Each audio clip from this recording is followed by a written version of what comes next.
पश्चिम आशियातल्या युद्धस्थितीच्या पार्श्वभूमीवर देशातल्या LPG वितरण केंद्रांवर 5 किलोचे FTL सिलेंडर्स उपलब्ध, पेट्रोलियम विभागाची माहिती. खत उत्पादन प्रकल्पांना होणाऱ्या वायू पुरवठ्यात 90% वाढ, 2 महिन्यात 3.5 लाख PNG जोडण्यांना वायू पुरवठा सुरू केल्याची माहिती. इराणमधून येणारं कच्च्या तेलाचं जहाज भारताऐवजी चीनकडे वळण्यामागे आर्थिक व्यवहारांचा संबंध नाही, पेट्रोलियम मंत्रालयानं केलं स्पष्ट. भारताचे LPG मालवाहू जहाज ग्रीन सान्वी होर्मुझच्या सामुद्रधुनीतून रवाना होत भारताकडे मार्गस्थ.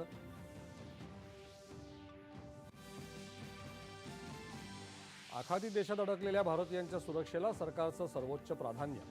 केरळमच्या सभेत पंतप्रधानांची ग्वाही, राहुल गांधींचाही केरळमध्ये प्रचार. बारामती पोटनिवडणूक बिनविरोध करावी, महायुतीच्या नेत्यांचं आवाहन. काँग्रेसची मात्र निवडणूक लढवण्याची भूमिका.